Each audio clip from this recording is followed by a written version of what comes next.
fight's not over. Stop the fight! People. Everybody, I come here for everybody. Kill everybody. I'm the champ. I'm the king. Kill everybody. Ah! All right, what's up, guys? Lane here with Broke Bets. Got my co-host Carson with me. Yes, sir. Got some good bets this week, and I'm looking forward to this card. Yeah, we got some cheddar on the line this week. We got around 9 units put in here, and let's just get started. First parlay. Actually, really quick, highlight last week. Small winning week. Really, the only reason we didn't end up winning was Hakeem Dawodu got robbed. But anyway, yeah. Let's just get a little win streak going. First bet, Gregory Rodriguez, Chito Vera. Rodriguez already has that ground game advantage over Dennis Tululian. And Tululian just, I don't think he's going to have, I mean, he has decent power, decent kicks. But, you know, he just grounded Jamie Pickett. Like, that was extremely easy. He got manhandled by Jun Yun Park. I just feel like Gregory Rodriguez has the option to use the grappling here, or just go RoboCop mode, walk him down, and you know, beat him up. And Gregory Rodriguez makes a pretty aggressive weight cut at this class, and just is very big too. So it's gonna be hard for Tululian to stay in this fight. With it, Chito Vera. You know, this is like, I think, one that people would say the odds are a little bit twisted. I think Chito is gonna win rounds 2 and 3. Round 1, he's kind of slow to starter in, but after losing to Corey the way he did, I think he's going to come out and actually try to prove something.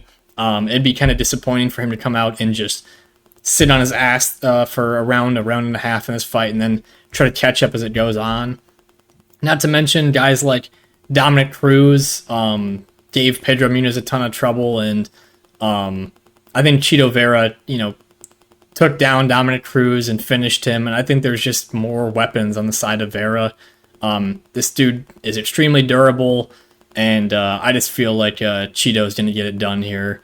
Actually, inside the distance, I think that's also a decent play, because the over is completely blasted on that. I think Chito could finish Pedro Munoz for the first time, who hasn't been finished before. Yeah, I mean, both these guys, both of them have never been finished before, so all the odds are saying going to go over, but yeah, I mean, Cheeto's so tough, so powerful as well. He could find a finish. Right. Moving down, prop bets. First one, Marina Morose and Karina Silva go over 2.5 rounds. You know, they fought before. Morose submitted Silva in that fight. That was a while ago. Morose has never been submitted or finished, or I don't think she's ever been finished before, so I just don't expect, you know, Karina Silva is a girl who's a finisher coming out here getting all these finishes, but it's mostly through her ground game that she's getting it done. And even if she does get it to the ground, I think Morose will be able to survive that ground attack.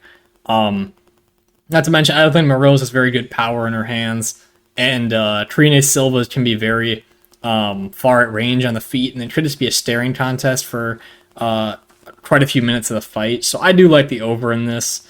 I just feel like Karina Silva will let this fight go later. Next one, Chris Weidman and Brad Tavares to go over 1.5 rounds. Snagged this one. It was at over 2.5. I wanted to bet it there. Somehow it dropped back down to 1.5 at the time. I got it at minus 160, and now it's like minus 200, so beat some line movement there. Chris Weidman will probably just try to wrestle fuck in this fight. He's going to get up on the fence, grab the legs, and Tavares just has to stop the takedowns and try to strike. And Tavares has been due a lot of decisions in the UFC, and the scare would be that Weidman gets finished a little early, or that Weidman gets a submission. So I think Tavares and them survive a round and a half at least. Yeah, I mean, I think Weidman can last 7.5 minutes. He's been finished in all of his fights, but or all of his losses, but yeah, Tavares just doesn't have that punching power. He doesn't like to walk people down and like just, you know, exterminate. And the other thing is Weidman will, like I said, if there's a lot of leg humping and like being on the fence, it's probably just gonna get stuck there for a decent portion of the first round. So yeah, I mean, 4 of those 6 finishes for Weidman came after 1.5 rounds as well. They're also unorthodox finishes, flying knees, breaking your leg. Not the most orthodox stuff you're getting hit by. And I don't think Brad Tavares will throw a flying knee. So anyway, this leads us to your next bet. Gregory Rodriguez and Dennis Lillian going under 1.5 rounds. Yes, sir. These guys are both killers, and I think Rodriguez will be able to put him away early. If he's smart, he could probably just take him down and sub him pretty quickly. But he also has that punching ability as well and the power. So I like this under 1.5. Yeah, I think also incorporating the crowd has a big deal to do with how Gregory Rodriguez approaches and like tries to kill someone in a fight. When he fought Julian Marquez, I think that was in San Antonio, in Dallas or Austin, or it was one of those Texas places. He just walked him down from start to finish to get that KO. So yeah, I think that under 1.5 plays out.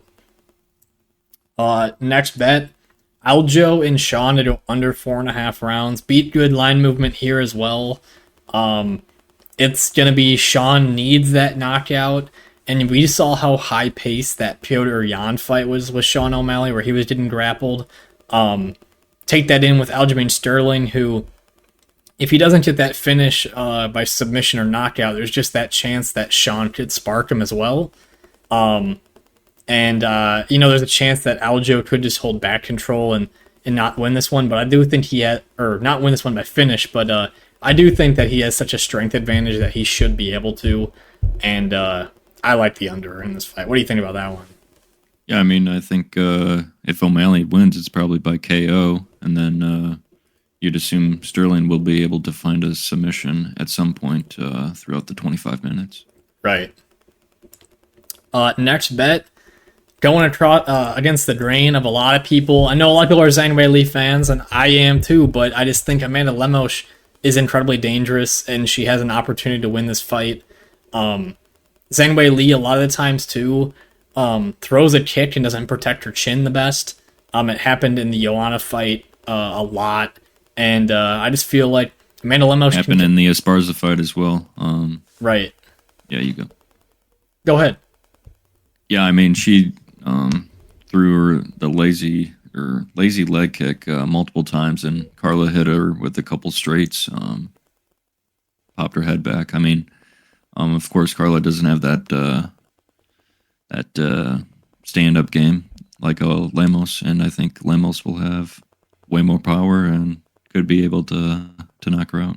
Yeah, she's just got that Davison Figueiredo stance, and she could cut down that distance and hit her right on the chin.